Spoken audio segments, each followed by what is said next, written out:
In today's latest news, we discuss player exits as Newcastle are considering making a move for either Ziyech, Ruben or Conor Gallagher. Gareth Southgate is considering giving Levi colwill his first England call-up, and to end things, reports suggest that we are cooling our interest in Declan Rice, and we're also looking at a potential number 9 with names like Vlahovic and Victor OSIMHEN being suggested. So we have a ton of things to break down and discuss, my guys. Hope you guys enjoy, but before we continue on, I must get one big plug out the way first. Today's video is brought to you by OneFootball, and as I keep saying, and I won't stop saying this, for me this is the perfect and best football app to have on the market right now.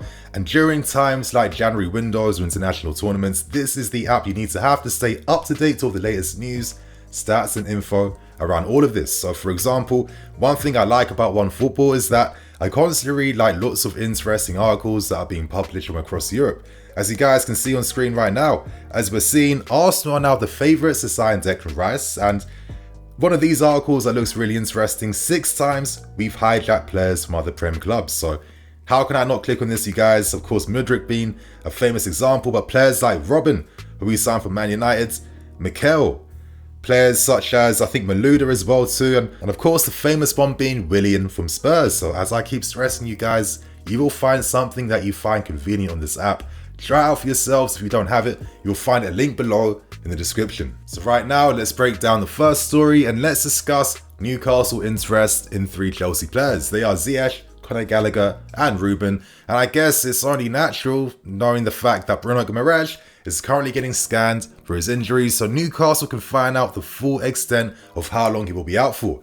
If you're a Newcastle fan watching this, I feel very sorry for you, because to lose Bruno for any amount of time is not ideal for you guys whatsoever, so that really affects what happens as the season continues to play out. But regardless, it's no surprise that these 3 players are being looked at. Currently, Leicester City are also looking at Ruben Loftus-Cheek alongside Newcastle, and Newcastle previously showed interest in trying to sign Conor Gallagher in the previous summer window, so it's no surprise they're coming back. But I guess Ziyech is a more realistic option that could be sold. Everyone knows that last summer he nearly left us, but he got priced out away from a move. He's still a quality player. For me, he was our best player against Crystal Palace. Just the creativity, what he was bringing to the team, and just the offensive threat he gave.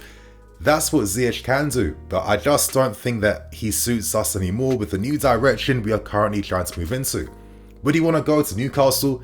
Maybe, because they're one of the few clubs that could afford his wages, but to be competing alongside one of the most informed players in the league in Almiron isn't the most ideal situation.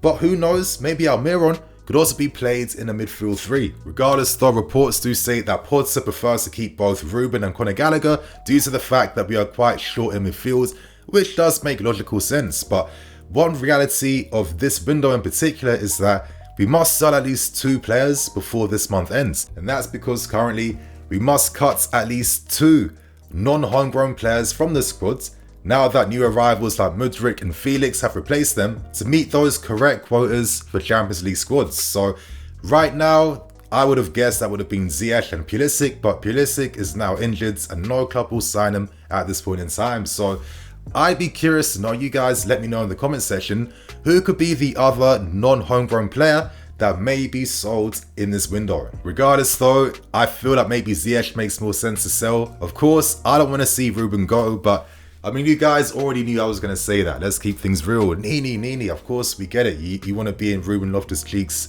I've heard it all before. But I'm not going to lie, I think the guy is underrated.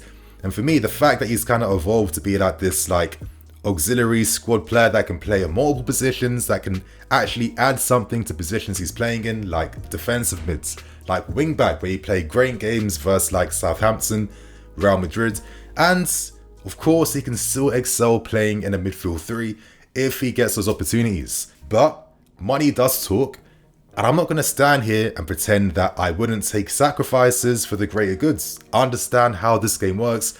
We must sell, and whoever guarantees us the most amount of money for a sale could help us out more in the long term, and that's what sacrifices do. And right now, let's now discuss Declan Rice, because Nazar Kinsella is reporting the fact that we are calling our interest now for Declan Rice, which is a very interesting story. I've heard a few things myself around this, and I can kind of understand where this article is coming from. Now, for me, I think cooling down, of course, is very subjective in terms of it being like a descriptive word. And I would actually say the fact that interest in Rice is not over. It's not dead.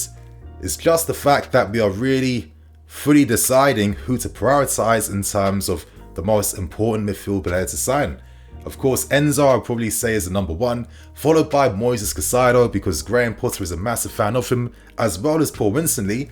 But Declan Rice has admirers at this club in Graham Potter again and staff too, so it's not necessarily over. Naturally, Declan Rice is finally set to be leaving West Ham at the end of the season. After all the money they spent in the summer, they've been absolutely mid. If I'm being real with you, it's because of David Moyes. He can't coach like attacking players to play a certain way of football. That's why they're struggling right now. He should have been sacked a long time ago. But regardless, reports say that Arsenal feel very confident that they can secure him. They can sign him. Maybe, I'm guessing their plan for next season is a pivot of Rice and Partey playing together. That could be interesting, but here's another piece of information that I definitely know. If we don't make Champions League football for next season, and we still need to sign a midfield player, well, of course, naturally, some midfield players may not be as interested to sign for us if we don't have CL Ball. But Declan Rice would still be interested, only because it's us.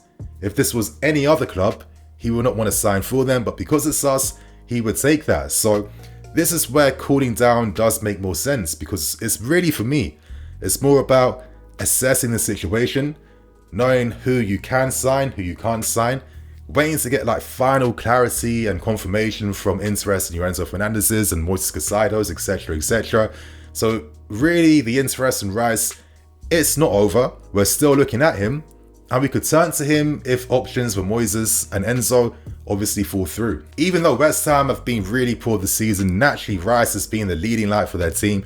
The stats speak for themselves. The guy is a leader, he's vocal, he's an amazing football player, he leads from the back, and to be fair, I feel a bit sorry for him. I mean, and I get it, you know, this like English tax thing of English players being overrated and not as good. When I was younger myself, I had the same thought process and pattern, but I feel now it's a bit unfair to apply that label to the new generation of England players, because I think they're a lot more continental than they've ever been since I've been watching football, and I think Declan Rice is a lot more technical and intelligent than he actually gets credit for, and he would complement us if we can't sign Caicedo or Enzo. So naturally, the targets we are looking at in midfield, they're still quite interesting, they're still looking quite good. Let's see how this situation develops as the season's going on, but I feel like we could see some surprises in midfield. So right now, we move on to the next story, and we talk Vlahovic and Victor Osimhen. Now, this story I'm reporting actually came from David Ornstein's podcast on The Athletic, where he mentioned the fact that right now, you know, we are considering number 9s for the future, even though currently the priority is signing a new midfielder. That is the key thing we're hoping to do, but we are still casting our eyes on forwards in the future, with both Vlahovic and Osimhen being options we're looking at. Now, I think both these guys are fantastic number 9s. A part of me though is quite confused, and I'm not going to sit and pretend I have the answers.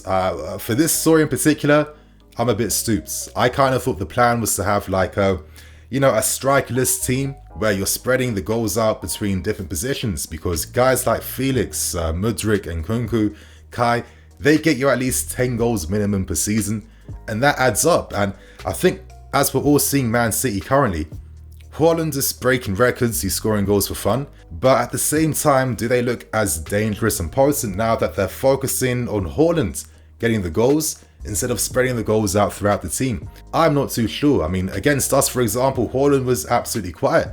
And for most of the season, Haaland is quiet. He relies upon great service, which is what he will naturally get at Man City. So I don't want to say like, of course, his goals are being like overinflated, but instead I'm wondering how important is it to have like a natural number 9 that gets you 25-30 goals if it comes at the expense of goals coming from other positions. I mean, I think Benzema last season for Real Madrid was a prime example. Most of the goals came from him and Vinicius, and a few came from Rodrigo and a few others, but nothing came from the rest of the team. Is there like a possibility that you could become quite tactically easy to decipher if you're so reliant on getting goals from like 1 or 2 players. I mean, I'll let you guys think about that for the sake of conversation, but right now, let's go back to the players and let's start with Vlahovic. Now, the report states that he could be seen as a possible loan move in this window, and I find it interesting because Juve literally signed him this time last year for like nearly 65-70 million pounds. Of course, naturally, things are absolutely horrendously peak at Juventus right now. Juventus are currently being investigated for false accounting, and of course, a lot of the old board members have also left as well. Is there an opportunity here to try and like pillage them and hopefully secure a great deal? Vlahovic loan could make sense. I kind of see it like this. It's quite clear that we'll still sign one attacking player. Of course, those links with Marcus Thuram and Madueke, which are still going on for Madueke, they weren't made up. They're still real. But I kind of feel like there's some flexibility in terms of who the final attacking addition may be. Could the club feel like maybe going for a number 9 now in the short term makes more sense? I mean, let me use OSIMHEN as an example. When Havertz played in the last game versus Palace, he had a few opportunities. He scored 1 header out of the 3 great opportunities he got. If that was Victor OSIMHEN in that same scenario, I kind of feel like he would score all 3 goals. I'd probably say he's the best aerial striker in the world. The guy's ability to lead the line, spear attacks, the pace and behind, the determination, the intelligence of the movement and the decisive finishing. One of the most informed strikers in the world. But it goes back to something I was saying before. Even though he has scored some brilliant goals, he has relied on some exceptional service from guys like Politano, Kvaratskhelia, the midfield players as well too, like Zielinski, etc, etc. And ultimately, if you want to use number 9s, you must also create for them. So it goes back to my question. Do we necessarily want to sign a number 9 to create for? Or is it best that we try something new and go for like a strikerless team where the goals are being spread across different positions? That would be quite interesting. I mean, Vlahovic hasn't replicated his goal scoring form for Fiorentina at Juventus, but that's come down to the fact that Juventus aren't necessarily catering with the same service that he also used to get for Fiorentina. So I think strikers are a very funny one because they are important in terms of their efficiency in front of goal, but they do come with caveats and you have to be ready and prepared for them. So right now I get kind of worried about being linked with more attacking players. I wouldn't understand how it would work. I'd have to shut my mouth up, keep an open mind, and see how it plays out. So right now, we end things with the final story, and we end things by discussing Mr. Levi Colwill. Now, you guys know for a long time now, I've been actively praising this kid, praising his talents, and knowing the fact that he should have a place in this team. That's why I was confused when we were linked with guys like Gvardiol and many others. I'm sorry, I don't think Gvardiol is worth 3 times or 4 times the amount that Levi Colwill is currently worth. It makes no sense, and you know, with this news I'm very happy and optimistic. For example, we know in the game versus Crystal Palace, Levi Colwill was spotted in the stadium taking photos alongside João Felix and Mudryk as well too. One of the reasons why he was allegedly spotted there is that he is set to sign a new bumper contract extension and of course have a place in the squad for next season. I'm more than happy with that, and I kind of feel like he's the main reason why we ended our interest in Gvardiol. It just wouldn't make sense to have 2 exceptional talents vying for one spot on the left centre back position. That would be silly. Colwill is one of the best talents of his generation. He's been highly rated in this country since he was like, I think 12 or 13 years old when we first signed him from Southampton. It's kind of like no surprise that he is finally showing his talents in the Premier League because people have known about them for years now. And I'm more than happy at the fact that Gareth Southgate is now considering introducing him as early as possible into the England setup.